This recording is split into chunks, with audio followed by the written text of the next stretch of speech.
Welcome to Just a Cup on Believe, an organic conversation with some of the world's greatest athletes and the individuals that helped them along on their journey. We are going to have a great conversation today, without doubt, because just buckle up. Just hold on to your seats because there's no telling where this might go. First time we're doing it, we got three guests on, all from the pole vault community. And if we say that and you're a track and field fan, you know exactly what I'm going to go with that because anything can really go when it comes to the pole vault. But I have Chris Nilsen, five-time international medalist, University of South Dakota grad, U.S. Olympic silver medalist, is one of the guests. Austin Miller, man, we'll hold on a little bit for that one. Has had a breakout year this year in 2024. Pole vault, High Point University grad, part of the vault house down in North Carolina.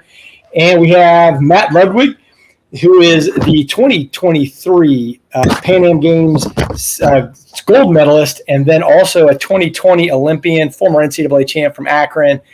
Gentlemen, I don't even know where to begin on questions and statements, but I'm glad to have you guys on Just a Cup. Thanks for having us, man. This is going to be fun. This is going to be fun. We're just going to go with it. And like I said, if you're a track and field fan or you're not a track and field fan at all, I think you're going to get real familiar with these three guys because, you know, they've got great personalities. They've got a lot of experience in the sport, and they all have very different journeys, which I think that's kind of the part of Just a Cup is the storytelling and kind of learning a little bit. And, you know, Austin, I want to start with you on this. Is in the essence of things, I mean, you're kind of a late bloomer from the standpoint of major success. You know, you kind of taken your lumps and kind of just stuck with it. You know, I would kind of refer to you as kind of like that minor league guy that, you know, that just kept playing in the minors, like Bull Durham, like kept playing, but then got their shot in the show, and now it's going. Like, how did you go about that journey? Like, how did you stick with it? Man, well, it was due to a lot of belief around me and a lot of affirmation around me for years and years and years, ever since even when I was graduating high school, going into college. You know, my freshman year of college, I graduated high school jumping 14.6, which in the grand scheme of pole vault, and especially nowadays in high school, is nothing to write home about really. But, you know, I had a high school coach that just pumped me full of belief. Like, you can do anything in the world. You're the best vaulter on the runway right now. And, you know, that's really, really important for high school kids. And then getting into college, you know, I remember my very first meet of college, I tied my high school PR, jumped 14.6 again. And this vault coach at Davidson College at the time, Rick Richards, he's a staple down here in North Carolina, comes up to me, and he's just this electric ball of energy. And he was like, "Young man, I'm Rick Richards, and it's a pleasure to meet you. You could jump 19 feet tomorrow. You just have to finish this, and you got to fix that. And man, you'll jump 19 feet tomorrow." And I was just like, okay, that sounds so cool. and now obviously it doesn't work like that. You're not just going to fix one thing and then jump like 4.5 feet higher. But, you know, just getting those affirmations over and over and hearing from various people along the way, man, you have all the tools. Like you could really jump high if you line some things up and if you just stay the course. And then my senior year at High Point, you know, I was wanting to explore the idea of continuing on post collegiately, but I hadn't even jumped 17 feet yet, and so that idea seemed further and further away.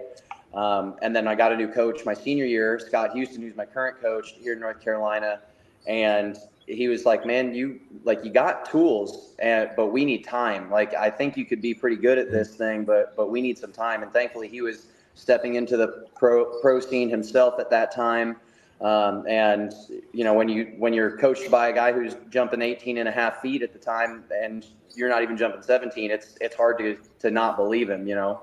Right. And then fast forward to about that 2018 time frame, and I had started jumping in the mid 18s, and then I started going out to Bell Athletics, and working with Earl Bell and Stan Bell out there. And when Earl Bell is the one that tells you, like, man, you're going to jump really freaking high, but you got to stay the course and play the long game because you're in it for the long haul. But if you can do that, then you have a bright future ahead of you. And when you get those affirmations from people that have been there and who are there and see something that you might not be able to see at the time, it's hard not to get pumped up by that. And I'm always one where I like to see I like to see everyone in an optimistic light. I like to see the better side of everyone that I can, and that includes myself. And that might be a little naive, that might be a little ignorant sometimes, but if you're trying to really go accomplish some big things, you have to have a little naivete about you. That is true. I mean, Matt, you come from a totally different side because you were the NCAA champ. You're the best guy in college coming out. How much different, like from Austin? I mean, Austin's trying to get there. You kind of like step in and, hey, I'm already the best in college. How did it go from there? It was a somewhat different experience. I was really fortunate to have the moderate success through high school, but then sort of a accelerated maturity in college that led to things like jumping the world standard, winning a national title. And by the time I had graduated, was on course, working like things in line in order to secure management and start looking at a professional space for this sport. And one of the thoughts I had with that question when you tossed it to Austin was that I'm so used to jumping with Chris because I've jumped with him probably 3 years throughout university. And it wasn't until after that I really started jumping with Austin a bit. And it was a funny moment, not really of nostalgia, but just kind of thinking like, man, this is going into like my 5th year after college already, which for Austin maybe seems like a short amount of time. But to me, it's like kind of like a big flash at how quickly some of this stuff moves. But it's been a stellar experience so far. But no, I was fortunate to have good success, and then I was able to kind of have my ducks in a row upon graduation. I had a really smooth transition into the professional space. Well, I mean, Chris, not to get confused with the hockey player named Chris Nilsen or the New Zealand rower, because I know those two individuals are so popular. Or the Norwegian high jumper, that's true. I mean, you had success in the NCAA as well. So, I mean, you're sitting there, I mean, All-American, those kind of things. Like, how was that transition for you? Yeah, so I didn't really have of course my parents supported me and my coach was supportive of me in high school. I had a high school coach named Rick Addig my junior year of high school, and I had a pretty drastic growth. I jumped 12.3 my sophomore year of high school, and then I jumped 17.2 my junior year of high school, just with like 6 months of training with him. So I was like, okay, so this is going pretty well. I'm going to stick with this. And then, but he wasn't like, I'm not going to say he was super supportive. Like he wasn't patting me on the back or rubbing my hiney. He was just like, you're healthy and you're jumping well, just keep going. And that was basically it. He was super practical about it. And I really enjoyed that. And then I got into college, and at that time I was like, I had already jumped 560 coming out of high school. And I was like, professional stuff kind of sounds like not super for me. Just because I don't really feel like I got the professional athlete vibe. So if I jump 19 feet in college, then I'll think about it.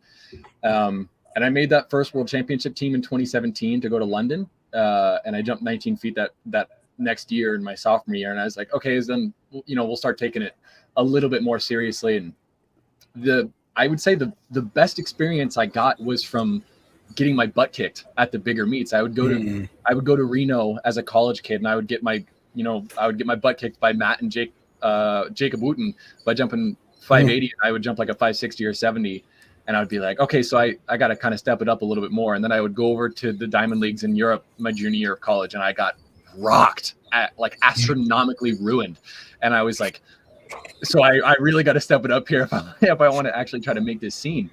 But it was just that almost practical reinforcement that I was getting from my coaches, because my coach, Derek Miles, he was an Olympic bronze medalist in 2000. Yeah. And he was like, yeah, you're good, but like, you have no idea how hard it's going to be to not only get top 10 or 12 at the Olympic trials prelims to then go to the Olympic trials final, how hard it is to then get top 3 at that, how hard it is to then make the final of the Olympics. And then even harder than that, get top 3 at the Olympics. You have like everyone has such a small chance because it's not only how good you are that year, but it's how good you are on the day. But I think that constant practical reinforcement and reminder that like you're good, but you could suck at any point in time kind of kept me going down the straight path where it was like, I have confidence in myself, but I'm not going to go over everyone else's head and be like, I'm such a good guy or I'm so good at pole vault or whatever. But it was constantly getting my butt kicked at the big meets that kind of gave me the experience for today. Well, I mean, and you talk about the big meets, both you and Matt had the opportunity, you know, and had very different, I'll call it very different situations with the Olympic situation, you know, you medaling in, I'll call Matt a journey to say the least with the Olympian. So let's start with you, Matt. I mean, because you know 36 hours of complete chaos. I mean, it got a lot of play back then, and I mean, you get added to the Olympic team. You were an alternate beginner. You get added when Sam comes down with test positive for COVID, and then your world just gets completely rocked. Talk about that, because that's just a fascinating story. Absolutely. So kind of like you said, I went to trials and put together a really good competition and finished in fourth. So kind of earned that alternate position. And as probably most people would, kind of just was like a bit heartbroken, like, shucks, you're the first one out. That's like the least favorite position of anybody in the stadium.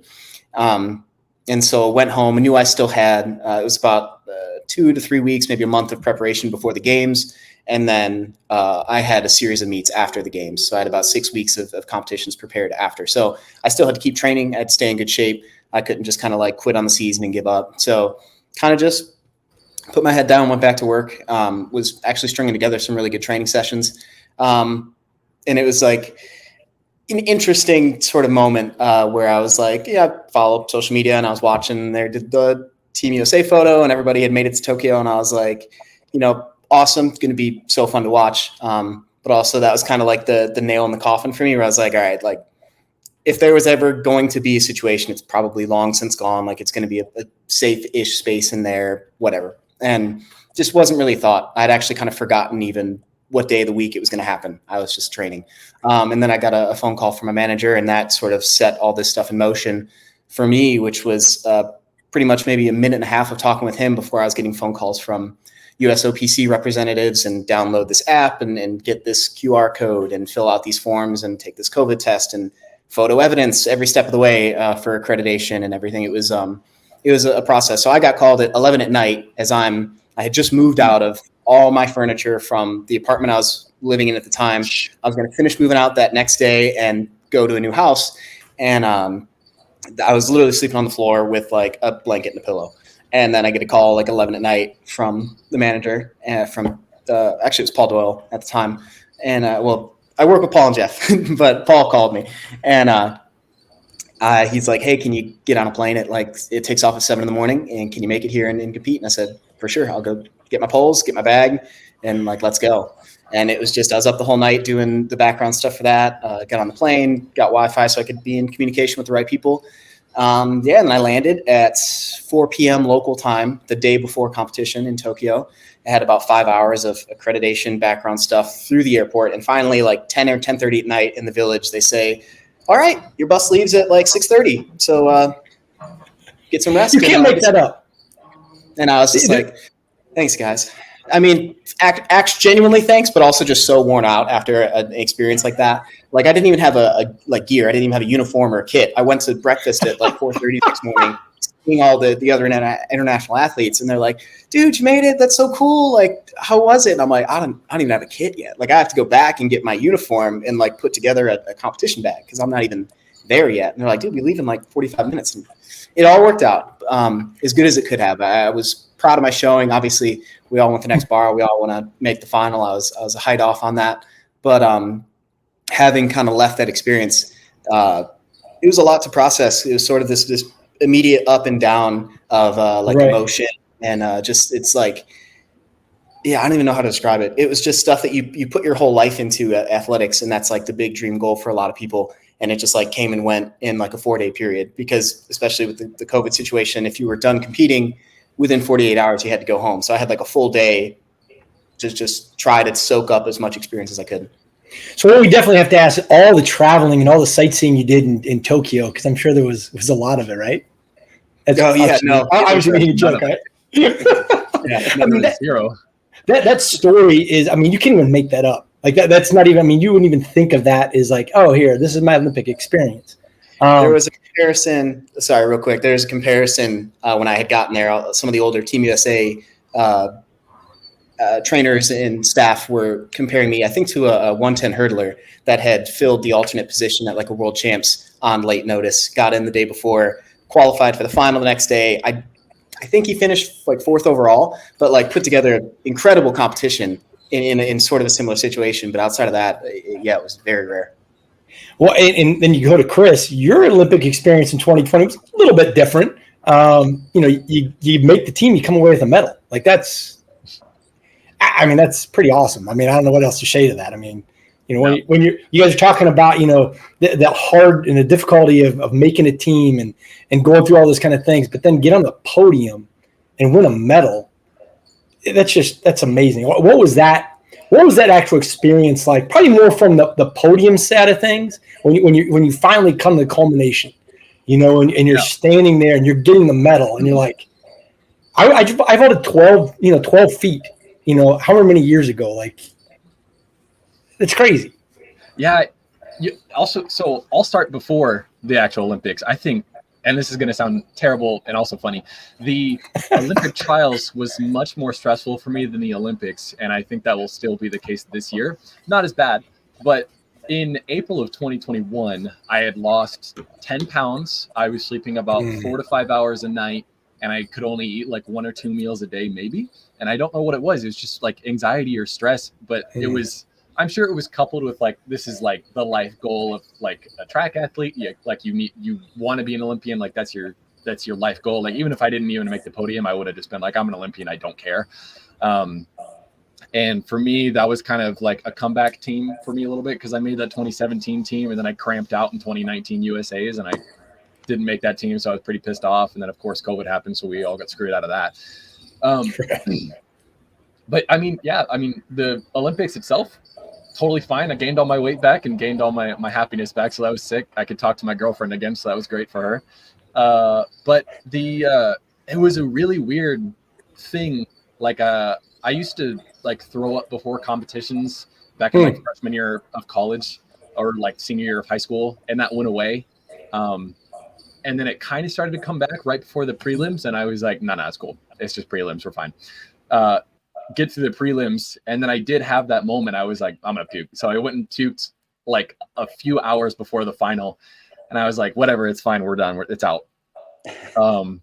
Jumped the whole final, jumped a PR 597, so that was really cool. And then the podium wasn't until the next day, so I got to chill that night. But I remember this very distinct moment where I got my coach Derek, who is a very stoic and very solemn guy, to tear up a little bit. So that was great for me. He gave me a big old hug and threw me the flag. And then I was feeling great, and I went like down into this tunnel, like to go like right after doping control, and I was gonna go out to like grab my bag and stuff. And I remember like picking up my phone and looking at it, like literally like doing this, like to call my girlfriend at the time. And then like 3 phones popped out of it, and I was like, oh fuck. And I like fell like into the wall, and I was like, oh my god, like I think the weight of it all actually just hit me at that point in time. And I was on the phone with my girlfriend, and I was like, and I just dropped. Wow. I didn't like pass out or anything, but like everything got super dizzy, and everything was super blurry, and I was like, oh my god. And then I collected myself after like 2 minutes of just sitting there.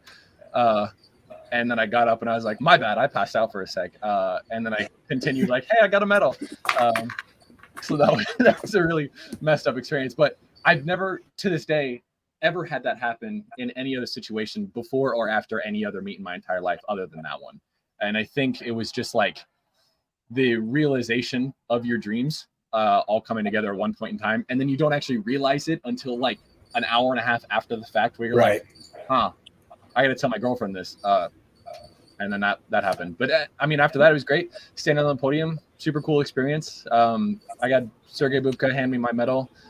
which is pretty cool. I mean, you talk about the GOAT of a sport. I mean, how many times did that guy break the world record? Like he broke it, like he's doing what Mondo's doing now. He like would break it by like, you know, a hair, then go up and break it by another hair, and then break it by another hair, and then just stop. That's crazy. Yeah, it was cool. He's an energy for sure. Like he's not like a person. It's weird. It's weird to think about. It'd be like if Manny Pacquiao came up to a boxer, you know what I mean, or a UFC fighter. Like you wouldn't be able to, or Arnold Schwarzenegger came up to one of those bodybuilders or those Mr. America. Like you wouldn't be able to just be like, cool, you know, like give me my medal. Like you'd be like, you'd freak out. Yeah. So I mean, it was a weird experience, like seeing him for the first time, like ever in person. But yeah, that was a cool experience. And then after that, like Matt said, they were like, all right, thanks, get out. So it was a very in and out situation, very stressful. The most stressful thing about it, and this is the last point I'll make about it, was actually Sam getting COVID, because the day before he tested positive, whatever, he and Casey and I were all out at the practice track, and we were all doing a jump session. So there was videos of us doing a jump session together. There was photos of us in the ice bath all together, like shoulder to shoulder. There was photos of us at the stadium walkthrough the day prior. So there's like evidence of us and everything. And Sam FaceTimes Casey and I at 7 a.m. that morning. And he goes, rolled snake eyes, boys, tested positive. And Casey and I were like, we're so screwed. Like we're done. Oh, because he had already been taken off to the quarantine hotel and everything. So we were like, we're done.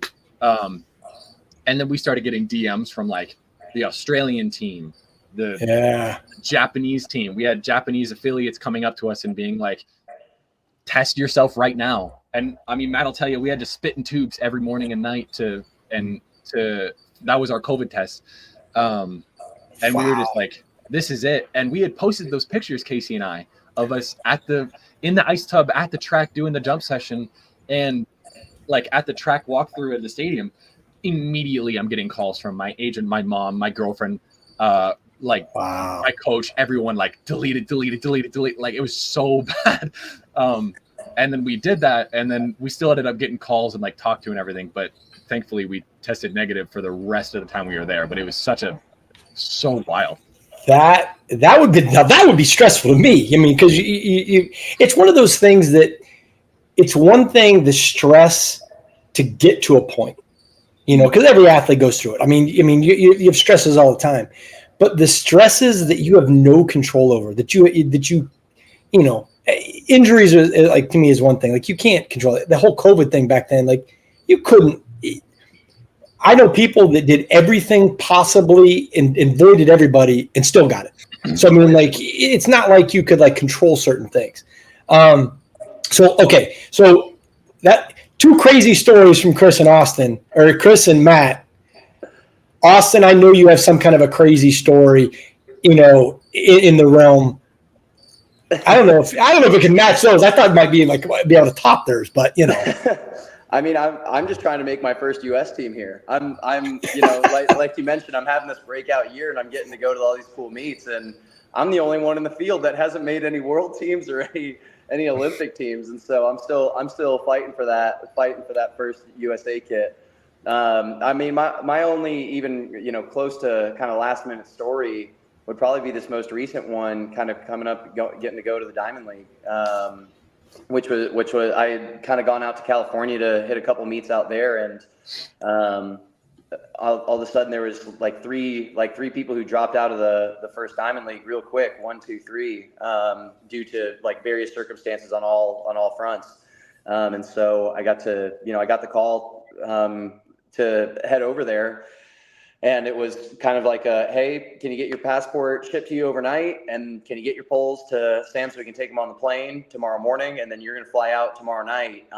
And it was a pretty last minute thing, but it was really cool to be able to experience that and to be able to you know, try and take advantage of that a little bit on such a last minute thing, because that's the kind of opportunities that don't really just pop up like that, but you got to be able to take advantage of them. It was the same way when the very first time I went overseas, like to a real overseas competition, was this meet that we did in Thailand back in like 2021.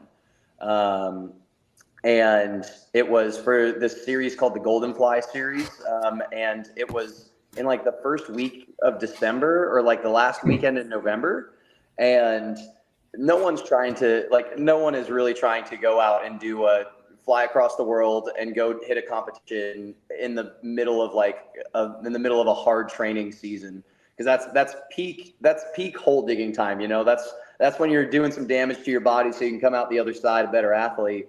And so they were hurting for people. And at the time, Scott had a good relationship with this meet director. And so he was going to go, and he was kind of like, hey, we need people. Is there anyone else that you guys know that could maybe come? And thankfully, Scott was like, well, Austin's here. He's one of my training partners, and got to go over to that kind of last minute. And that was actually a really cool door opening experience, because I ended up jumping pretty well. I jumped 570 and ended up winning the competition.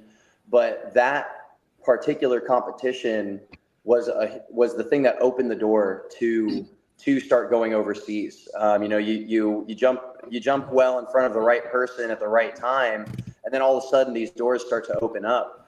But at the same time, if you squander those opportunities, then you might not get the call back. And so that's my own version of kind of like the last minute stories that have come up.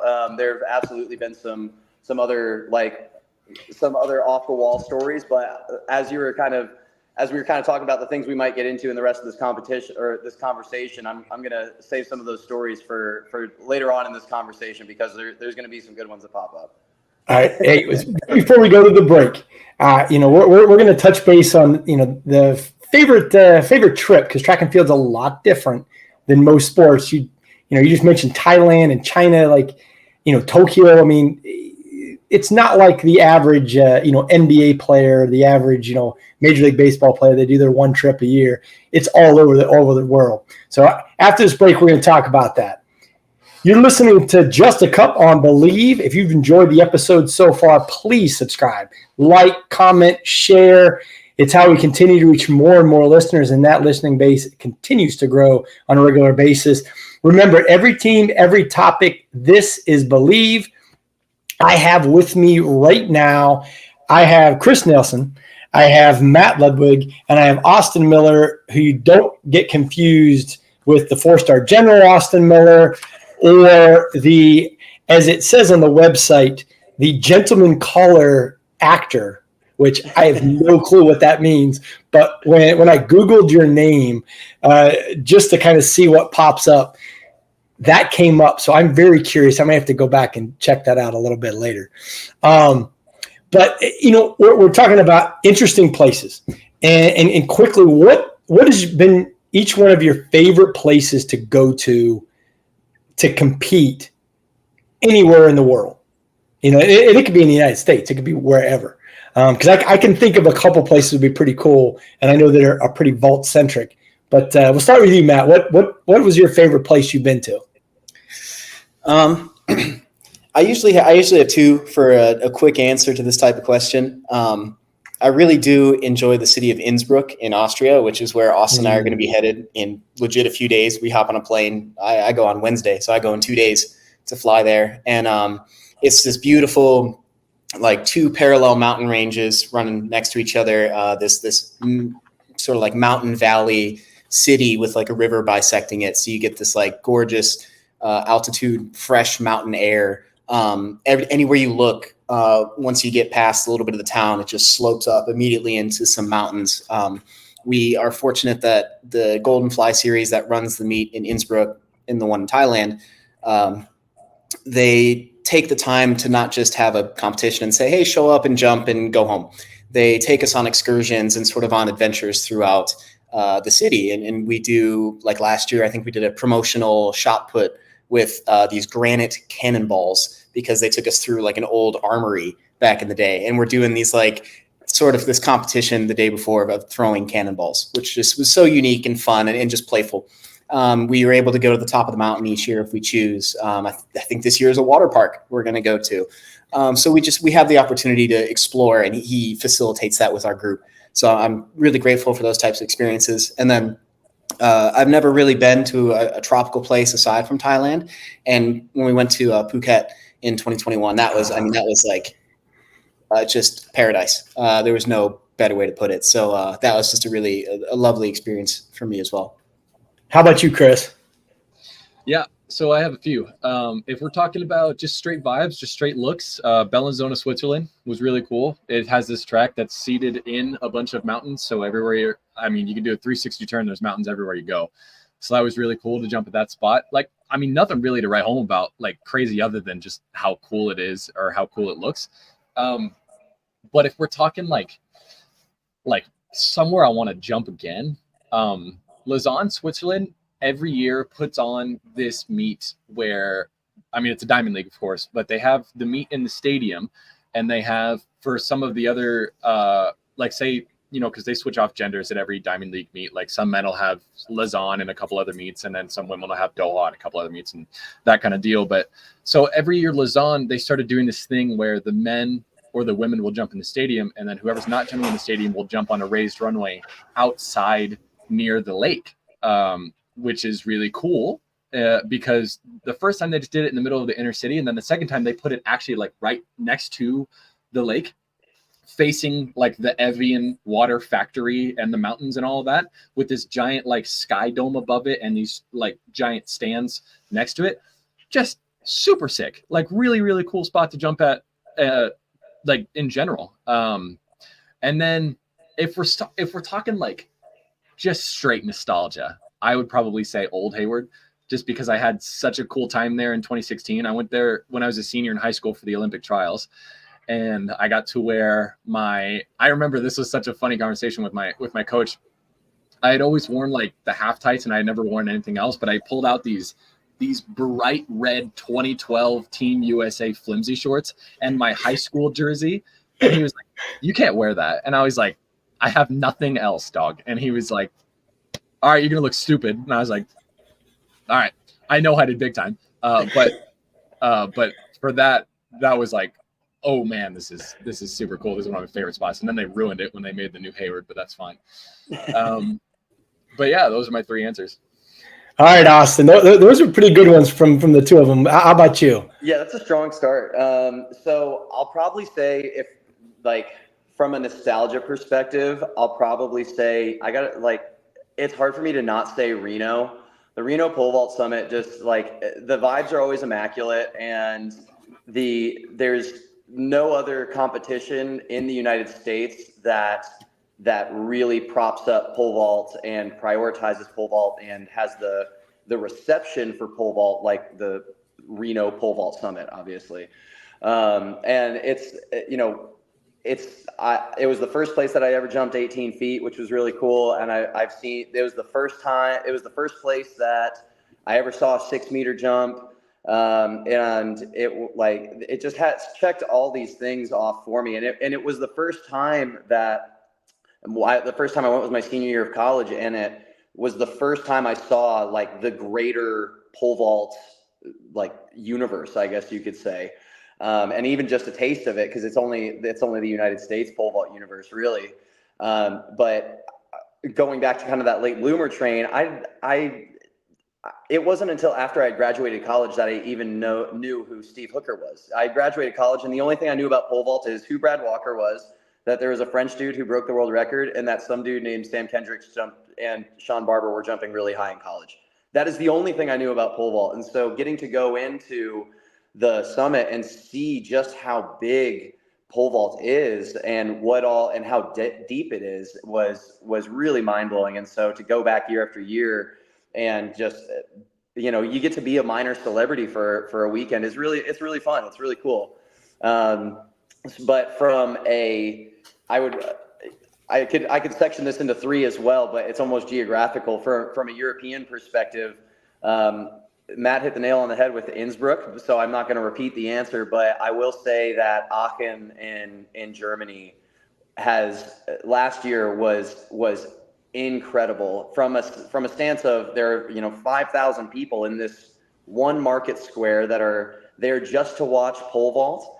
And when I say that it was deafening in that market square with them clacking the paper things and the DJ pumping the music, and it really, like, there was a couple times I really was like, ow, my ears.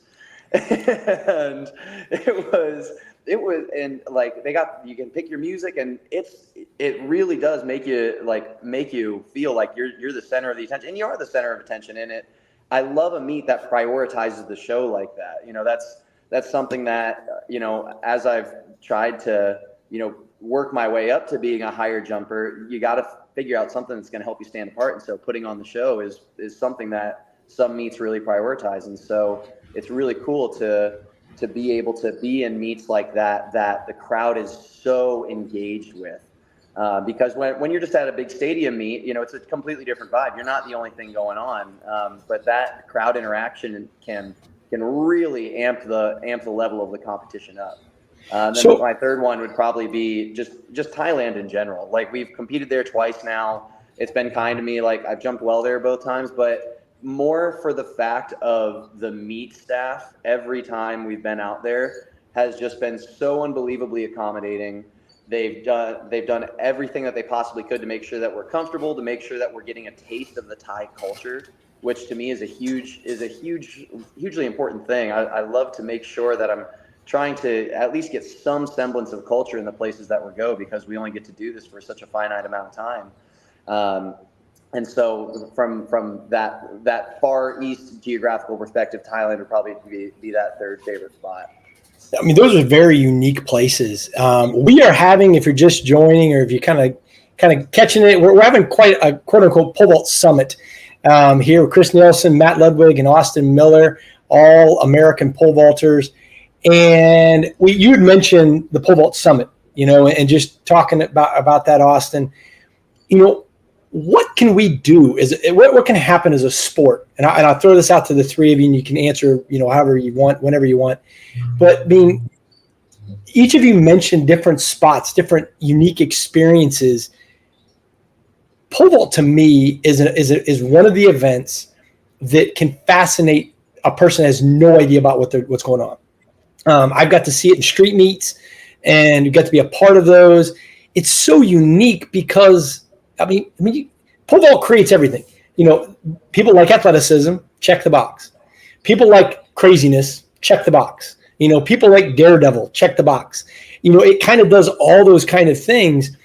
If you could be, in charge of track and field, for a day, how are you making pole vault better, and how are you making track better? First of all, that's a really loaded question. It's a loaded question, and it would just make sure each of you can kind of keep it short, because this could go on for a while. But how can you make it better? How are more people going to sit and watch? Why is there not in the United States? Why is there not 50,000 people in a stands watching a track meet in the U.S. as opposed to going over, to Monaco, or going over to, over in England or Germany, or you name the place? Why?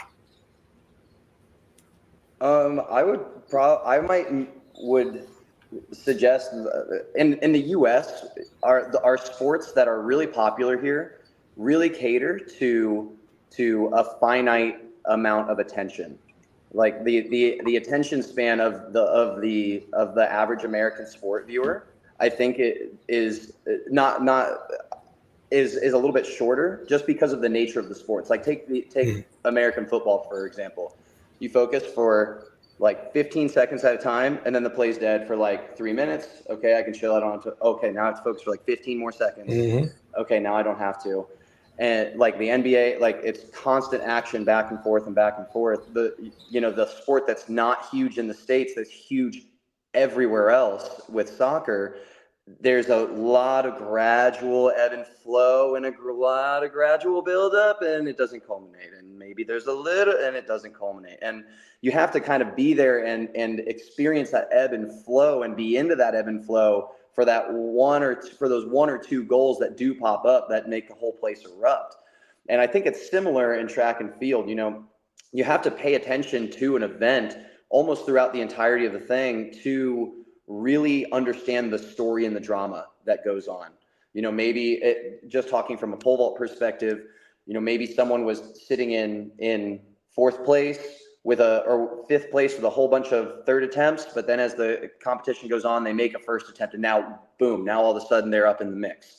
Or the person that was in the lead, maybe they miss an attempt, and so now they're not in the lead now. They got to get it back on the next one. And it's the same thing in the throws, or the same thing in the horizontal jumps. There's a story in every event, but it takes educated commentators to be able to convey that story, and it takes focus on those particular events to be able to watch the whole thing. But if you just get the highlight throw at the end or the highlight run at the end, then you're not quite getting the full story, and so it seems it loses some substance there, I think. So like the length of things. I mean, track meet. I just did the Ivy League broadcast for ESPN Plus, and I think we were on the one day for 7.5 hours. Whoa! I mean, nonstop. I couldn't even talk. I'm coughing still to this day. That was like last week because my throat is just so almost raw from talking for 7.5 hours. Yeah. Now, nobody is going to watch something for 7.5 hours. Yeah. It's just stupid.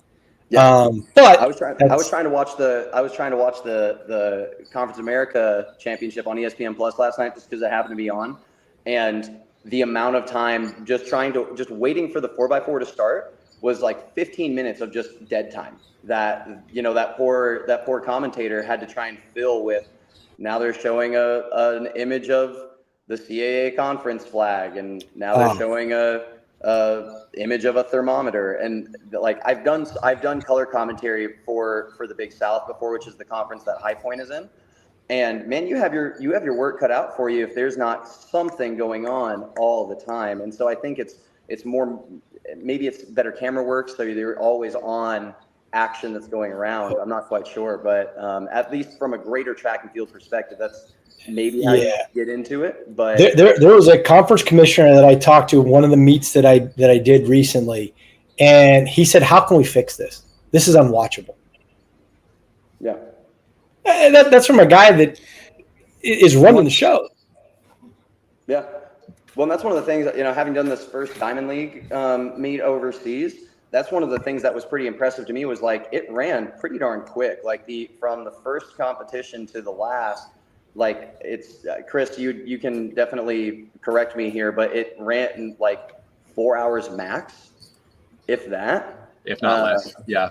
Yeah, even less. And so now obviously you don't have men and women on all of the events, but there are abridged fields, and it's like everything is going on the track at one time. Like the women's shot put is going on right next to the men's pole vault, and it gets congested up in there. And I'm sure the other thing is happening with high jump and disc, or high jump and jab on the other side of the track as well. And so it gets congested, and so it's tough on the athletes. But from a viewer perspective, that's how you keep a stadium engaged. And, if a stadium doesn't have to be there for 7 hours, like you were saying, well, now you're going to get people who are a little bit more interested in, 3 hours? Okay, I could do 3 hours. That's the length of an American football game.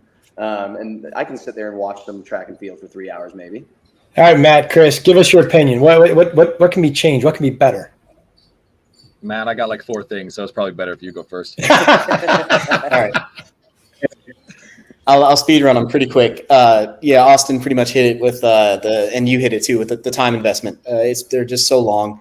It's great that there's something for everybody in track and field, but also there's a little bit too much of everything that it's not quite as focused. So especially when it comes to either streaming or broadcasting the sport, particularly like he's saying, if you want to show up in person, European meets do it really well. They have a pretty strict selection of events, so there are some limitations about what you're having, but between the actual performance or the actual show time, you're looking about 3 hours, and in the meantime you have some drinks, you have some food, and you cheer your favorite people on.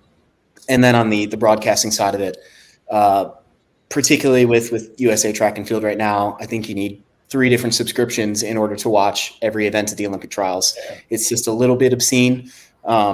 And even then the coverage is sometimes scant. So frustrations that we feel too as being field event athletes. We don't get the coverage that track athletes do. So we have to kind of fight for it as well. That's probably the two major things I have. How about you, Chris? All right. So this is going to be good. I can already tell. I'm getting fired up for it. It's not that deep. It's not that deep. So, yes, Matt absolutely hit that nail on the head.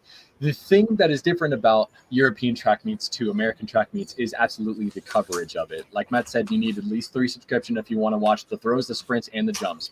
However, what also unfortunately comes along with those is a lot of exclusivity clauses. So if you don't have a subscription to NBC or Peacock, you cannot view or you cannot record track and field, at least on the national level.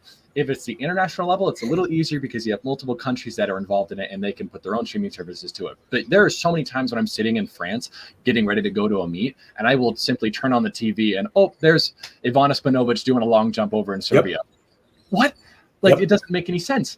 And the reason that football, baseball, basketball, soccer is doing so well in the US over track and field is because everybody wants to watch soccer, or everyone wants to watch those sports, and there's such a high demand. So there's also an extremely high supply. And the reason there isn't a super high demand for track and field viewership is because there is no supply. There are 2 streaming services, and if you want to watch it, you got to pay $60 a month to do so, which is a waste of money and time. They are absolutely correct when it comes to the timeliness of it. However, if I were to say, I have a 5-star movie for you that's 6.5 hours long, would you sit there and watch it? And you would say, absolutely, I'd sit there and freaking watch my favorite movie of all time if it's 6 hours long. You need to get the people involved in 2 ways. You need to get them to, one, you need to get them to relate, or you need to relate to the viewers. If you have someone running the 1500, you can say, hey, all you moms that go out and run around your block because you want to stay in shape, this is the most relatable event for you. Now, it kind of sucks for pole vaulters because everyone did pole vault in high school, or at least that's what they tell me when I tell them that's what I do. But it's much more relatable to be a sprinter or a distance runner. It's even less relatable to be a thrower. No one shot puts any time unless you're big in high school, and that's the worst part. So you need to be able to cater to the people. And 3, one of the biggest things is that you need stories that actually are impactful. I'm going to go in. It's cool to be good, and it is super helpful. Mondo Duplantis has a very good point of this. He's super, super good. He's the literal greatest of all time, but he doesn't do anything. There's nothing special about him outside the fact that he's really good. And he went to LSU. Heck yeah, he's fast, and he could beat that one Jamaican chick in a race, but what else has he done besides pole vault super high? Nothing. Sha'Carri got kicked off a plane. Everyone knows who Sha'Carri is. Everyone knows who Noah Lyle is. Why? Because he walks in ridiculous outfits to every USA National Championship that there is. But why does he do that? Because it gives him fame and popularity. And if you were to say, do you know who Noah Lyles is, the sprinter, to a basketball fan, they'd be like, yes. If someone were to be like, do you know who Chris Nilsen is, the pole vaulter, they'd be like, I don't know who that is, and I don't care about pole vault. You need to give people someone to care about in a story sense of fashion. Now, I'm not saying to go out and do a bunch of drugs and get caught for it. I'm saying you have to make yourself presentable. And a person that's very good at doing this is in this call right now. His name's Austin freaking Miller. It's true. He's become the showman of a lot of not just track and field meets, but pole vault meets. And everyone is super funny to see that Sam Kendricks will get introduced and everyone will be like, all right, cool.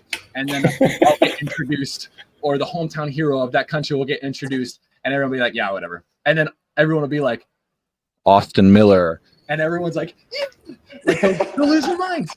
It's so fun to see. But why did they do that? Because he puts on a show and he makes people care. So you need those 3 things. You need to get rid of these stupid exclusivity clauses with these streaming services in the USA. If you want to help track and field, you make it 1, cheaper, and 2, more accessible. You have to make it more relatable to the fans, and you have to make people more interesting than just being good at their sport.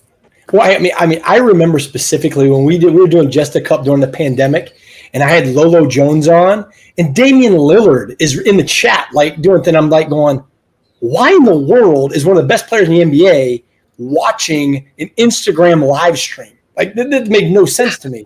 But Lolo is Lolo. Lolo makes me laugh like I can't even imagine. But she's an individual that has kind of made herself. She did Cold as Balls with Kevin Hart. My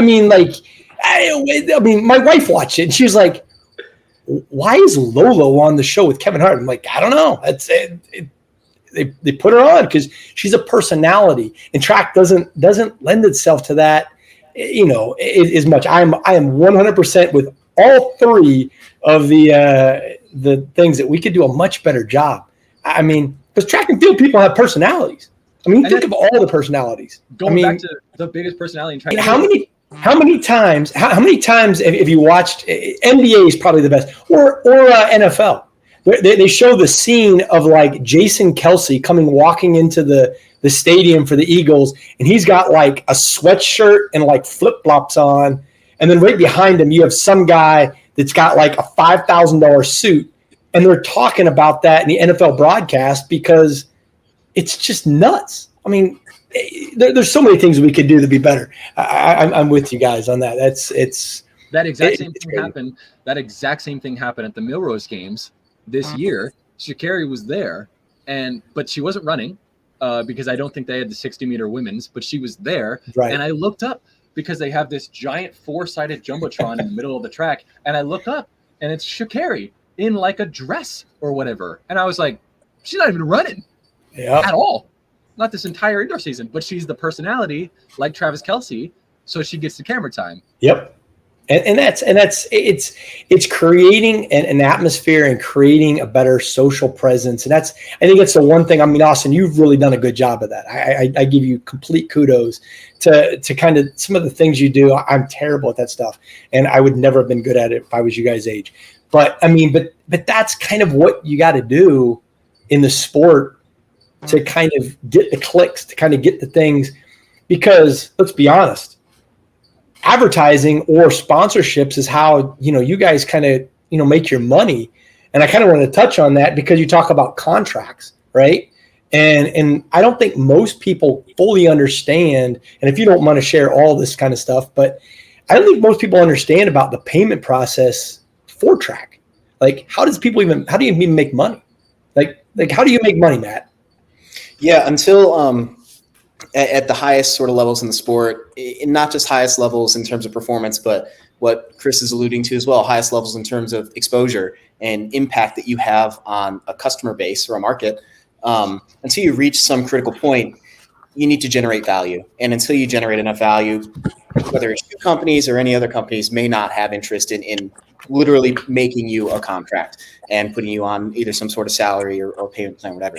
So in the meantime, if you're one of the 99% of athletes in our sport, we're essentially independent contractors. So every meet that we go to is a separate opportunity to earn some income, whether it's through prize money, through bonus, like a first place gets that through whatever prize structure they have. Sometimes they have bonuses written in. Right now, the Olympic standard is 582, which is just over 19 feet. So sometimes there's a bonus. If you jump 582 or higher, you'll get X amount added onto your pay. There's an appearance fee, not really structure, but in a similar way to like marketing, the more value that you bring to an event to put butts in seats and make people watch and want to care, they'll pay you to show up to the competition and compete. And so through a combination of those things is what makes up sort of the bulk of my pay as a professional athlete. So it can be, and this is something I realized my first few years, there is a financial stress associated with that. And until I was able to kind of build a little bit of a buffer and have something sustainable, it was a stress that I didn't know I carried, because I was literally like, wow, if I get hurt or if I just have a bad string of meets for like 6 meets in a row, I can't afford to buy the plane ticket, because my expenses are my own as well when it comes to traveling around the world and getting from meet to meet. And so meets will pick up some portion of that between hotel or some transportation costs, or they'll give you a little kickback. But ultimately, like that, couple $1,000 European flight to get there and back is on me. So if I don't earn back that and then some, I can't afford to do it. So there's a lot of stress that can be associated with that. But for the majority of people that are not sort of on a consistent sort of contract basis, that's what it is for us. You are listening to Just a Cup on Believe. You can get this podcast on Apple, Spotify, Believe.com, anywhere basically anywhere you can get podcasts. Also on YouTube, you can see the video version. If you want to see 4 smiling faces on a regular basis, you can do that as well. Make sure you subscribe, like, share, comment. Give us a little comment how we can do a little bit better. and we'll try to do that. We're having kind of a pole vault summit here right now. Matt Ludwig, Chris Nilsen, and Austin Miller, along with myself, Brian Fetzer, and just talking about all things pole vault. Matt was talking about, money and how you basically as a pole vaulter or a track and field athlete, you kind of, you survive. Is there anything else? I mean, you guys do other things, other than just pole vault, Chris? I mean, do you have like a part-time job? Do you do anything other than, I say other than pole vault, which I laugh because no one would ever say, hey, LeBron James, do anything other than play basketball to like make a salary? Right. Yeah. Well, no, not anymore.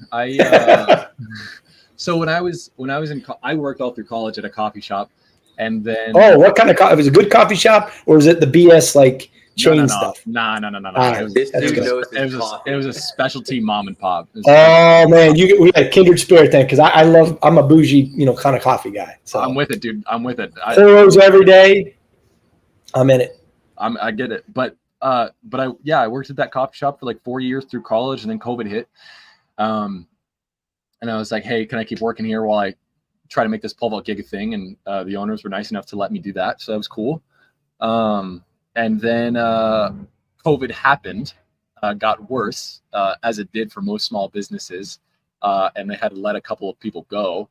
I was one of those people, but I was like, well, we'll just see what happens. And as if God extended his hand down to me, I got a grant from the USA Track and Field Foundation that year for some support. And I was like, sick. I'm afloat for another couple of months. That's nice. And then that kind of thing just kept going on. I kept doing little small jobs. I got into a little bit of a construction gig because in small town South Dakota, everyone needs stuff built.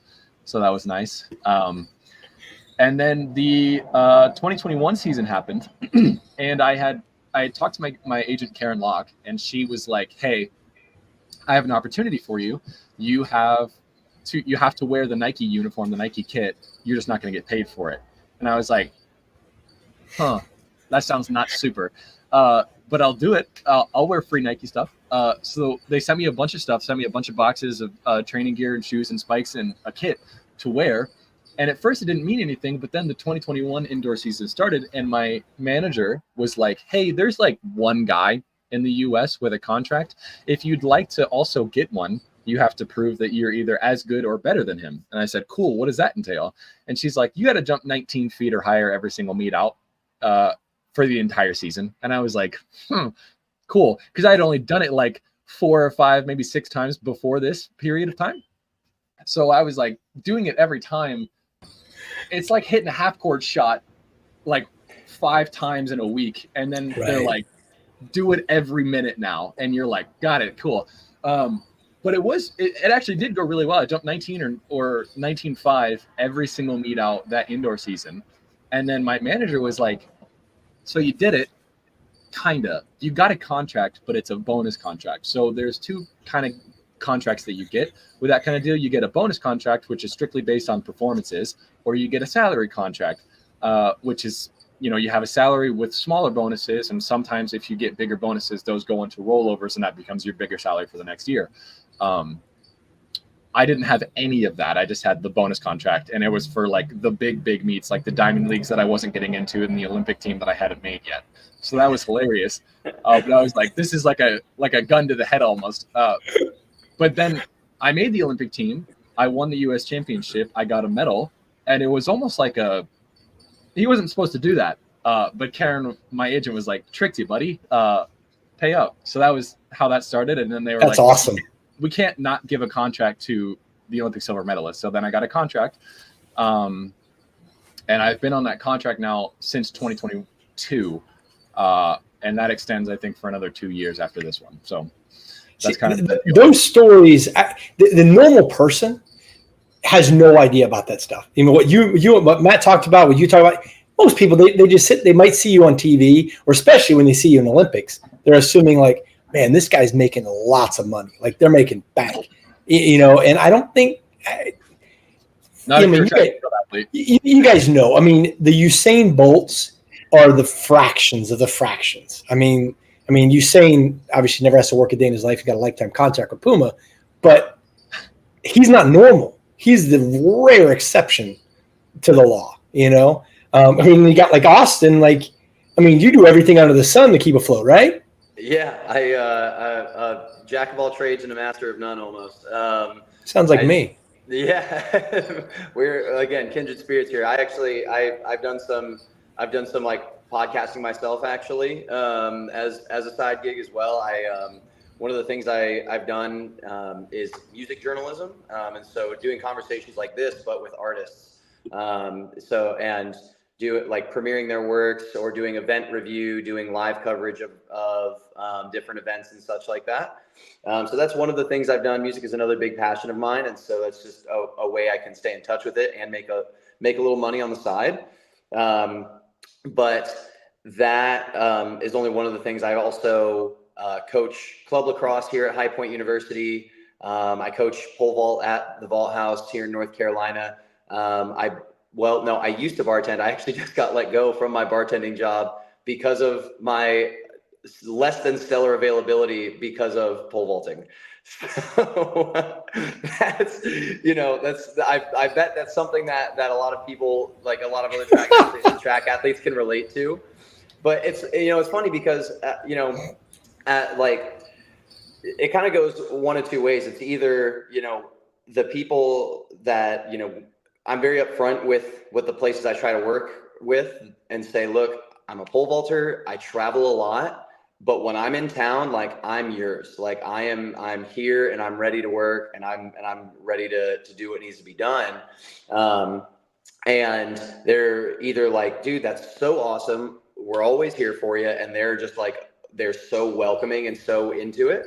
Or that's their initial reaction. And then they start to realize how much you're actually gone. And then they're like, okay, wait, never mind. We don't, this is not enough availability. And so that's the way that this one kind of worked out, which is all good. I understand it. You gotta have consistent staff and that's one of the, it's almost a catch-22 of trying to crack it as a pole vaulter, like trying to make it onto those next stages is until you've really solidified yourself in those like top tier meets, like until you're a consistent Diamond League person. I got to have a little showing in the Diamond League, but that it was middle of the road for my performance. And so I didn't do anything that's going to solidify my appearance in any future Diamond Leagues, And so until you're a consistent performer at those types of meets where you're really kind of where the prize money just off the bat is better than your kind of typical street meet might be,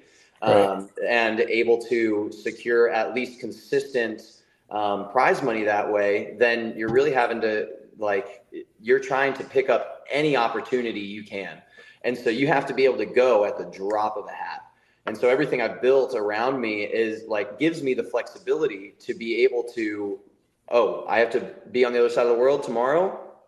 Deal. All right, I'll be there. Everything else, hey guys, my lacrosse team, they're incredible. I've been really transparent with them for the years I've coached them, saying, hey, there are going to be times you guys got to get it done on your own, and they've done an incredible job of picking up that slack. I can be gone for 2 weeks and know that things are going to still be running and still be able to stay afloat while I'm gone. But like I said, you got to be able to take those opportunities when they come, because I remember there was like an interview that Peyton Manning did with Tom Brady, where Tom Brady said, I was picked number 199 and I made the most of my opportunity. And if you get that opportunity, you got to make it, because you don't know if that opportunity is going to come along again. And so every opportunity that comes around, you got to be able to hop on that and take advantage of that. Because otherwise, you might be shortchanging yourself the opportunity to progress your career. True. That is very true. Very true. I when you talk about careers, a couple more questions, because this is some fascinating stuff, some great stuff, and I want you to think about it. And when I ask this, pole vaulting's done. It's all done. What's next? What do you want to go into? What's a career path? What's going to happen after pole vaulting's done? As Matt's smiling up there, I think it sounds like you know what you want to do. Yeah, I have a rough plan. I don't know yet for sure which route it'll go. I get excited about it because I don't have the most aspiration as a full career to stay in athletics as a coach or staff or administrator or anything. My degree was in biomedical engineering. I really didn't like the engineering side of things. I was just good at it. I'm good at math and science, but I really resonated with the medical side. Both my parents are nurses. I have 2 older sisters. One is a nurse and the other is a physical therapist. So there's been a lot of growth and experience in those fields as I was coming up. And originally, if professional pole vault never worked out, I think I truly would have just stayed on this path of, well, I had liked school. I was good at that. So maybe I will go to med school and be a surgeon and just make this really big commitment and investment in myself early on and go that route. And it's not completely out the window, but I am a little more realistic with the things that I want and what I want out of my career in terms of you give a lot of yourself into that schooling time. But even when you go to work, you could be working 60, 80-hour work weeks if you choose to. Is the pay worth it?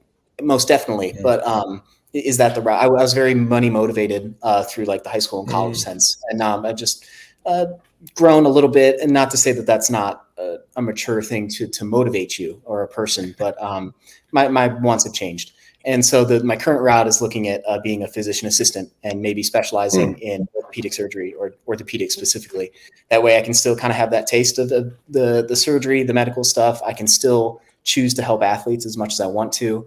You retain a lot of autonomy. You can see your own patients, prescribe medications, and you still make a very good living while working a 40-hour work week if you choose to. So it seems to be the best of both worlds of what I'm looking at. And so I'm almost excited just in general for whatever next chapter comes, because this has been a chapter of my life in professional athletics, and it's been like by far my favorite. So much fun, so enjoyable, so fulfilling.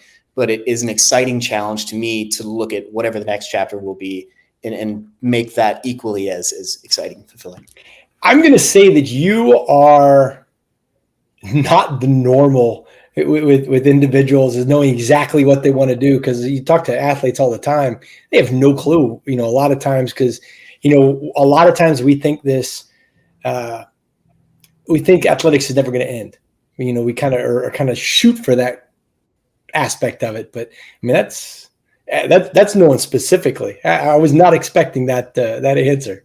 As Austin kind of laughs, Austin has something different in mind, maybe. No, it's so Matt and I travel together a lot, and so we commiserate over these things quite a bit. And so what he was saying was just really resonating with me, from the sense of,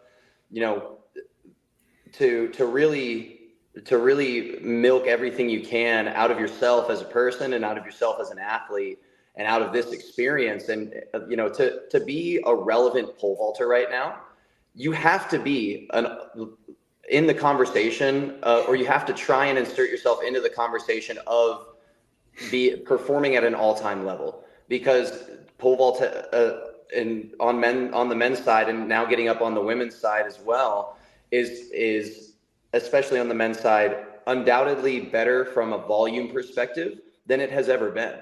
And so to be a part of the conversation, to get on a podium in a championship, even just to make a team, is taking better performances than it has ever taken at any other time in the sport.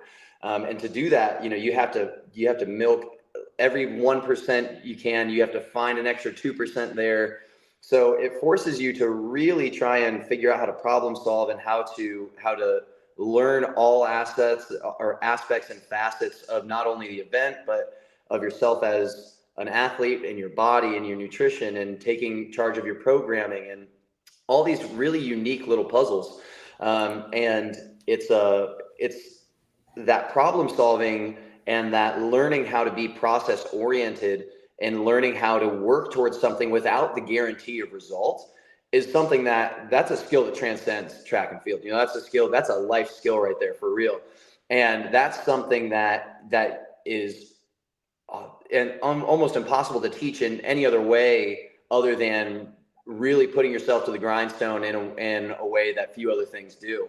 And so I share Matt's sentiment in the sense of, like, I'm not that I'm looking to be done in my career anytime soon, but I'm really excited for when that day does come, because I know that all of the skills and all of the problem solving skills and learning how to work towards something in this capacity that I've picked up through pole vault is going to be so directly applicable to anything else that I do. And I have an idea of the things that I want to do, but there's so many things that I want to do. And so I'm really excited because I know that all of those things, I'm going to see them through to a pretty solid level of success in whatever capacity I choose. And that's just, I like to think, a lot of people think life is short, but I actually think the opposite. I think life is long. We have so much time here on earth. And I don't know about y'all, but I think I'm going to be 200 years old. Like, I'm going to live forever. And so I have so much time to do all of these things that I want to do. I do think I could be a great coach. Like, I coach a lot at Vault House and I really enjoy coaching, and I like to think I am a good coach, and I would love to try and coach at a higher level, but music is a huge passion of mine. So I'd love to step further into that music journalism space and see how that can grow.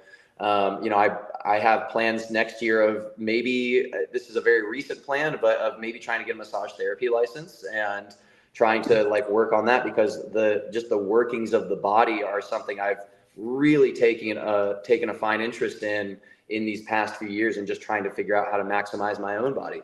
As athletes, especially track and field athletes, there's not always a great physio around, and you have to be your own physio sometimes. And so but Chris and Sam are pretty liberal about throwing chiropractic adjustments around. Sam, whether you ask for it or not, he might come over and adjust you. and we get pretty good about being our own physios when we need to. Sure. So that's an interest that I've found so much benefit out of, and being able to work with athletes in that capacity. I take so much joy out of helping someone feel as good as possible in their body as they can. And so there's so many different things that I'd love to do and step into. What about you, Chris?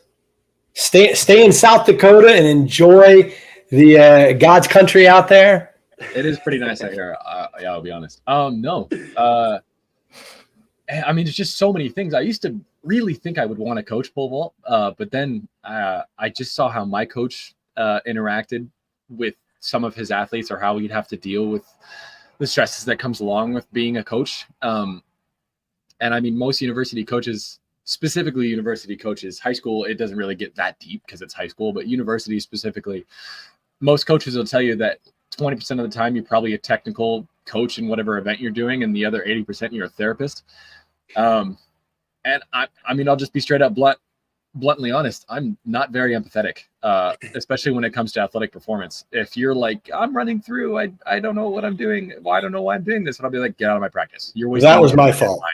Exactly. That was me. Was me. But I'm not gonna be like, yeah, I'm gonna go coach. But then I'm gonna ruin this poor 18-year-old guy's life because he's like, coach, I don't know what I'm doing. And I would just be like, because you suck.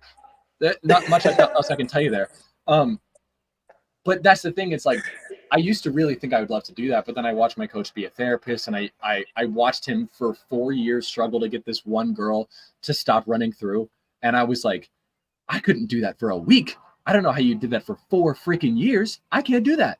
You don't get paid enough to do that. So I used to think coaching, but now I'm kind of stepping away from that, at least at the university level.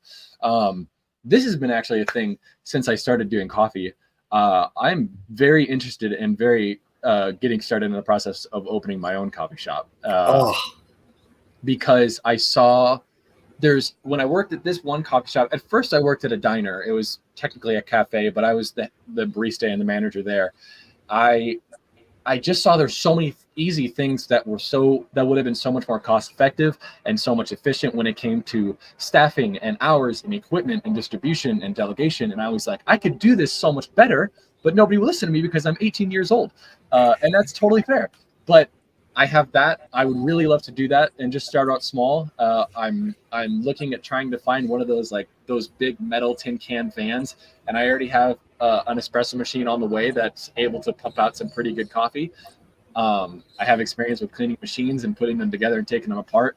So I'm trying to get into that business. And I was the liaison from one of the local roasteries in South Dakota to the coffee shop that I worked at here to get the beans that the roastery was selling to shops and stuff and get them into the shop. I love the whole coffee experience, and I thought that I could do it myself decently well. Of course, there's going to be mistakes with any business thing, but that's like the whole point. Sam Kendricks is really pushing for me to come down to Mississippi, though. He really wants me to move down next to him and help him run this new training facility he's got going on, because he's really good at, like, he's such a talented guy. Like, if you tell him to do something that he's never done before, he will do it perfectly the first time. If you tell him to then teach that thing to someone, he cannot. It is not how that works for him. So he wants me to come down and actually do the training portions of it, because while I am not super good at coaching the pole vault empathetically, I'm very good at coaching training, like sprinting and lifting and things like that. Everything other than pole vault is great. So he wants me to come down and do that kind of thing for his training facility, which I'm very strongly considering. And he has a bunch of other business ideas he'd like me to hop in on him with. But the coffee thing is kind of taking the lead right now. I really want to open a coffee shop. Hey, I'll tell you what. This is how much I was into coffee. I had a coffee cart already done up. We had the specs for everything. It was all done. Got the business plan, got everything. Was going to open it up down in St. Thomas in the Virgin Islands. 2 days, I can't make this up, 2 days before I forgot to sign the lease agreement to the place, was right before the hurricane happened. And the actual place that I was signing the lease for gone, doesn't exist anymore. It was completely gone. Yeah. So if I would have signed that, I mean, we're talking about tens of thousands of dollars of my own gone, and couldn't made it up, because I wouldn't have had insurance by then, wouldn't have had all that kind of stuff. So I get very lucky on that, but it is something I've always wanted to do, because who doesn't like to go to a coffee shop and kind of hang out and just everyone. You got old ladies in the corner talking about their grandkids, and you got the 18-year-olds doing their homework and talking about boys and girls. Absolutely. Absolutely. And the cart business, or like the mobile stuff, that's become so popular. The van coffee shop, it's a big thing right now. Oh, because you can move. Business isn't going good here. Okay, we're just going to go down the road to some other place, or on the weekend, take it out to events, to concerts. So you could get something with Austin going, and you have it at a concert. Exactly. Be packed house. Somebody gets hurt. A concert at Sam's Refuge Center with Chris's van parked on the property, just shoving out coffees, keeping those people caffeinated. And if something happens to somebody, Matt's going to come in and fix them. Right, I'll have the IV bags ready if anyone's dehydrated. Because they might be taking too many espresso shots and throwing things back, and it's crazy. It's the world of sports is so crazy. Is there anything you guys like watching other than just? What's your favorite thing to kind of tune on and watch right now? Or maybe how about this? Pre-meet, you're getting ready for a competition. Do you have a go-to like TV show, or you binging something when you're traveling? I'm not even gonna lie. Right now I'm in the midst of a huge. I'm binging a lot of anime right now, and I know that sounds like, to a lot of people listening, they might be like, "Oh, this freaking guy, he's one of those weebs." But here's my thing: there are so many athletes that watch anime. And the reason is because, or at least here's my theory on it, is because they're every athlete knows the idea of work towards something, get your ass handed to you, go train more, come back stronger, succeed. Get your ass handed to you, go train, come back stronger, succeed. It's just this endless cycle over and over and over. And that's that's what a lot of anime is built around. That's what I'm binging right now myself. I can't speak for anybody else. But aside from sports perspective, as a lacrosse coach, I watch a hell of a lot of lacrosse and a lot of NBA, actually. Man, I'd say my athletes used to always give me, things to watch when I'd be traveling, recruiting in the summertime, or going to I've binged so many shows on the course of a 2-week European trip that I've watched. I watched the entire episode of Suits. I watched all of Entourage one time. Doing recruiting or being at the competitions. You guys know, you go to a meet, you're not going to be going out sightseeing. You got to be prepared for your competition. So you're literally sitting in a hotel or, on a plane or on a train or somewhere, and you got nothing else to do. And it's not like you can get on the phone and call somebody. I guess you could, but it would cost a lot of money. Chris, Matt, you guys binge on anything or anything in the tube right now? Nothing too particular. Shows come and go. Sometimes I go out of my way to download something for flights and then just have some entertainment, play some video games. But kind of like you're saying, the stuff that we have experience with, the meet is such a little time of the actual time that you're there. There's the preparation and all, of course, but you got to get really good at just turning your brain off and just letting time go by, feeling out what you got to work on, if anything, drink your water. But it gets routine in the sense that you just kind of chill out and you get used to time going by. And, everyone has their little different way with it. So nothing too particular for me, though. Yeah, I don't like watching sports. I'll be honest. I'm probably the worst context-related athlete there is. I like doing it, but I hate watching it, partially because, like, I have this really terrible mentality about things sometimes where I just look at it and it's like, I could do that. You know what I mean? Like a terrible, completely ignorant and incorrect confidence in most things. But I just can't watch it. So same thing. I binge a lot of anime when I'm on planes and traveling in general. But when I'm actually sat down in the hotel, I mean, I'm doing this call right now on my gaming laptop that I got to specifically play my games in Europe or Asia. I love it. I bring my mouse with me everywhere, my headphones, my controller, like everything comes with me. Like I have That's a huge PC set up upstairs, triple monitor, super decked out PC. And like if I don't have what's the go-to game then? What are you playing? Man, that's the thing. It's like it changes all the time. I'm deep in a game called Warframe right now. But I mean, I've played. Chris, Literally. When was the last time you played Minesweeper? I haven't. But I've played everything. I've played absolutely everything. Wow, man, that's crazy. I mean, my wife's got me into Viking, the series Viking. If you guys are history buffs, like.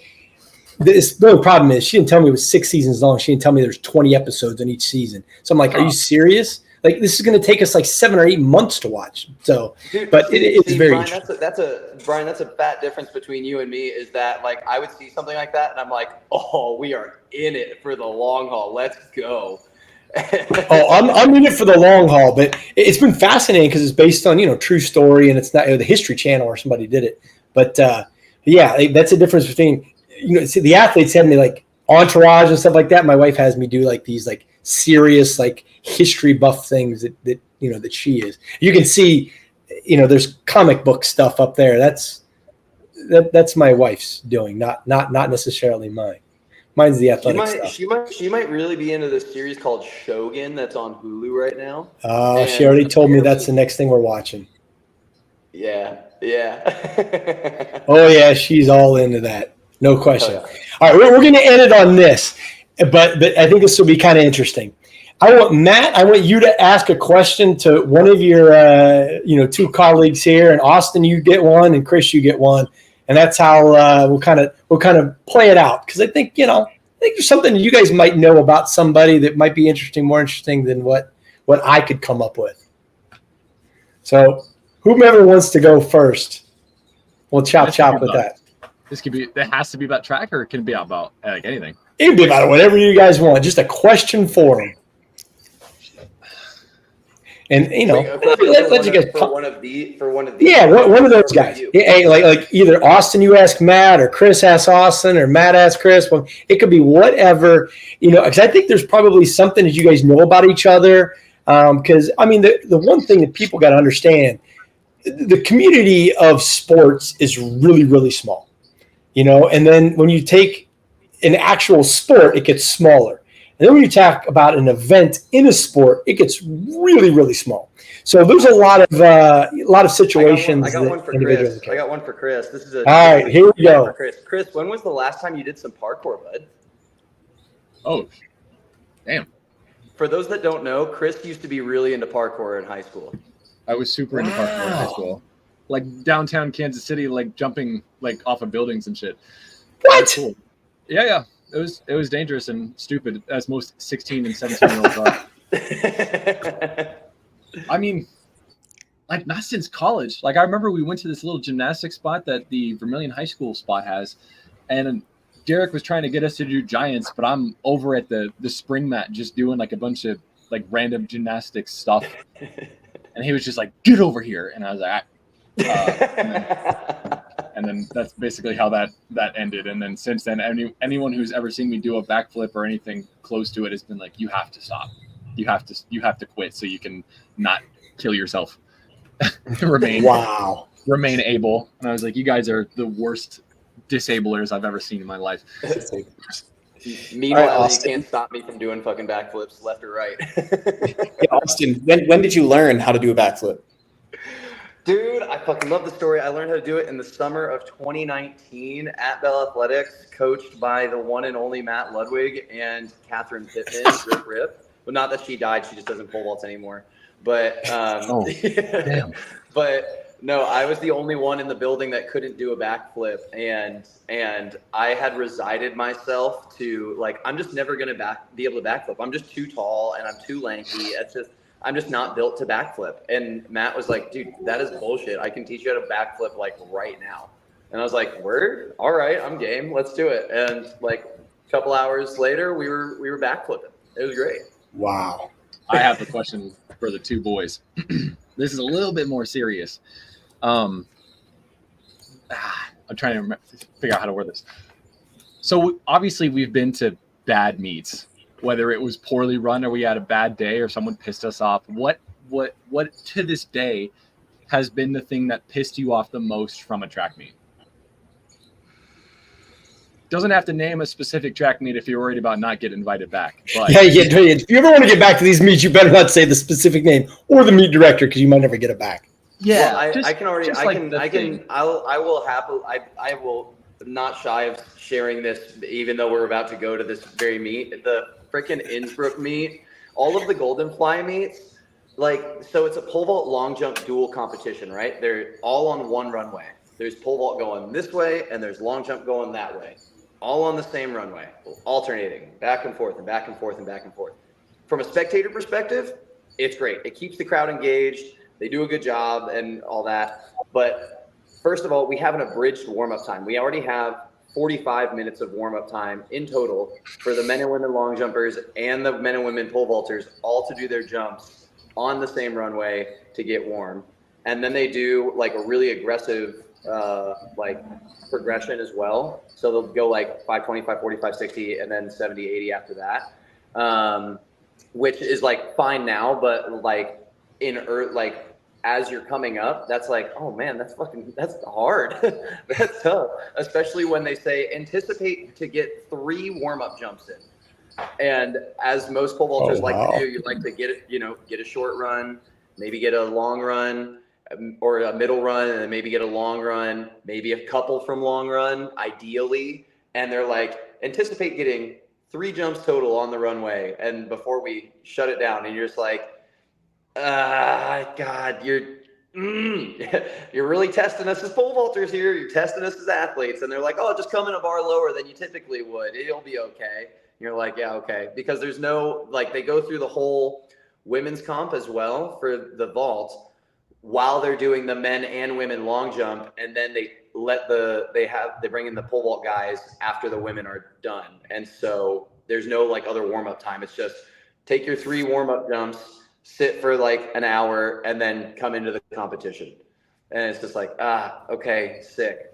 Sounds good. So that's rough. me, that's the one thing that agitates me to no end, because we always go into it with a plan, or I try to go into it with a plan. Matt's seen me do it a couple times where I'm like, hey guys, it's going to get really stressful. Let's try to communicate and help each other out. And everyone's like, yeah, that sounds like a great idea. And then it comes down to it and everyone's like, fuck you, it's my time to jump.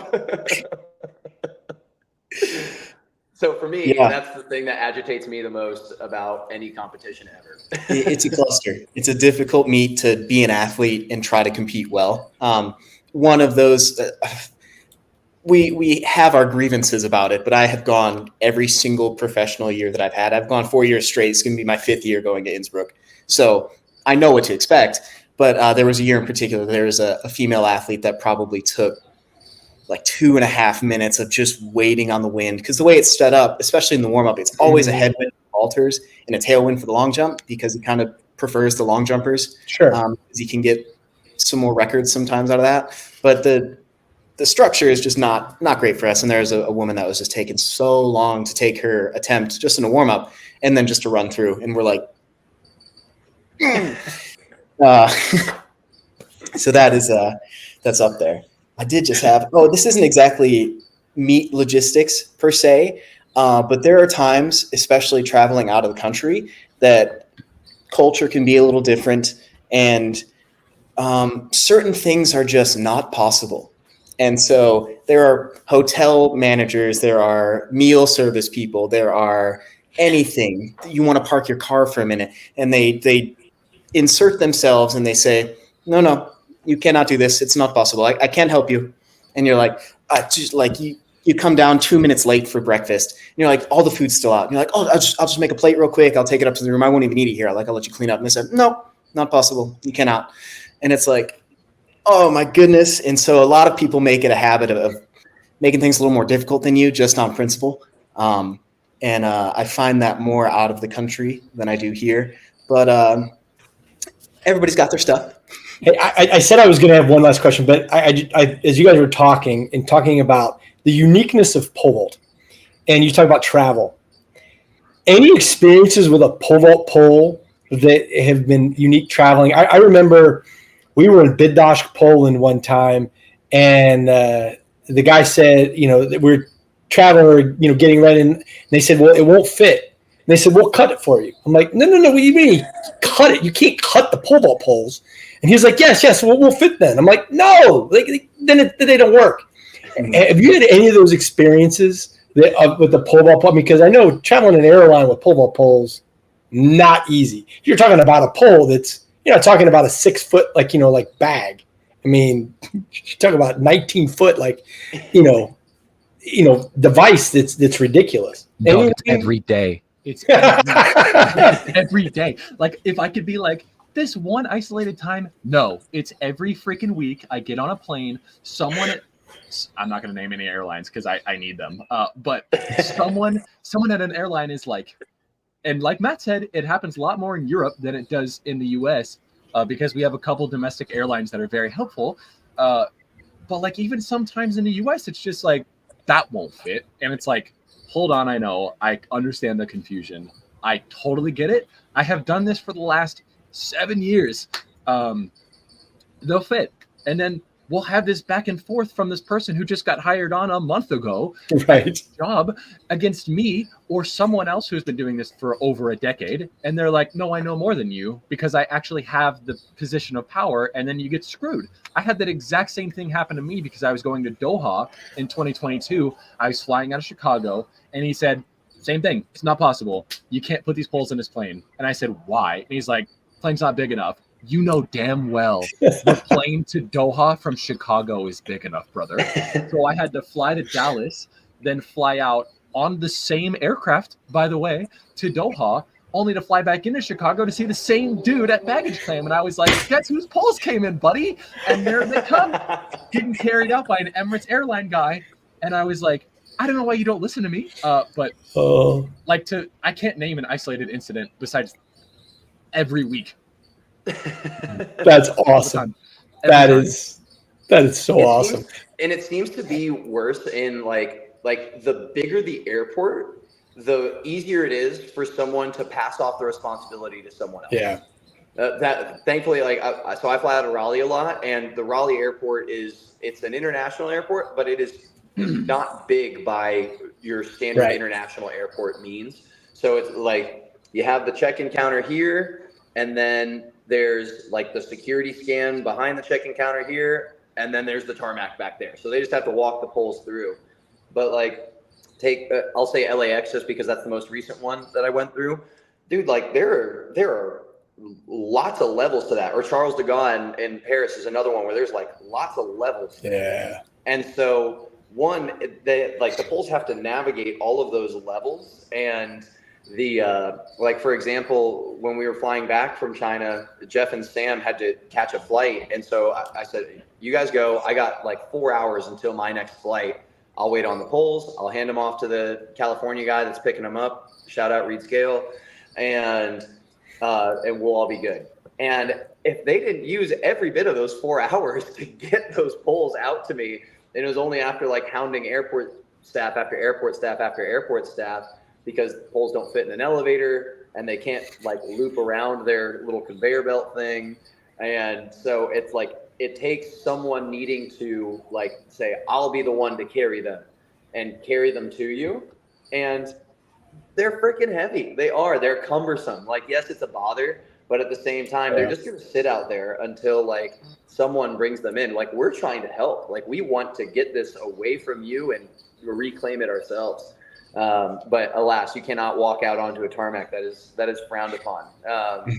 But no, yeah, you're probably not flying ever again if you do. You know, would happily walk onto a tarmac to go get my poles and do their job for them if that's what it took. But yeah, I'll tell you what, if anything was ever going to retire me, if it wasn't injury or age, it would be travel with poles. It would be the TSA agents. It would be the actual plane assistants or the flight attendants or the freaking pilots themselves or the rules in any airport that would kill my career or want a pole vault before actually age or injury killed me. Or the legroom in economy. Yeah, that's not fun. Not too bad for this guy. Yeah. Well, yeah, I mean, some people vertically challenged, you know, and some people are giants like Austin. Dude, hey, Chris is taller than me. He's the giant here. I'm true. Slightly above average. That is true, man. Hey, it's been awesome. You have a conversation with you guys. You guys definitely keep it lively, and I think we're gonna have to make this a 2-part thing because it's definitely way over what a normal 30-minute episode is. We'll have to get them to cut it up for 2. Or we were verging on like the Joe Rogan like podcast thing where he's like 3 hours in. We could have probably went on because just pull that up for me, Jamie. Yeah, pull that out. Boy, that guy's got it. He's got it good. He went from like a comedian to like the leading journalist in the United States, which is just blows my mind. Which that probably tells me. It also probably tells me a lot about journalism in the United States right now. Well, he was one of the first people on the sort of podcast structure before it exploded. Now everyone and their brother has a podcast, but he was one of the originals. I mean, he got a couple thousand episodes. Yeah. I mean, and he's got some really interesting. He always has people on there that you're like, how did he get this person on, or why did he get this person on? I was watching them this morning. Yeah. You know, they were talking about pyramids in Gaza, or not Gaza, and in Egypt. What's the main pyramid? You can see I'm not real smart. Giza, not Gaza. Giza. Everybody's talking about Gaza. He was Graham Hitchcock was talking about, and that was some intense like kind of stuff. But hey, thank you guys for being on. Appreciate it. Exciting to see the journey. Hopefully, would see all 3 of you in good old Paris come this summertime. I think that would be awesome, and I don't think it'd be too far stretched either. But it's appreciate you guys. For sure, but we're gonna get it. Hey, absolutely. Hey, thanks for listening to Just a Cup. Chris Nilsen, Matt Ludwig, Austin Miller, and myself, Brian Fetzer. Thanks for listening. Get it on Apple, Spotify, YouTube. Make sure you subscribe, like, and share and comment. And hopefully you will listen to us again. Be blessed, my friends.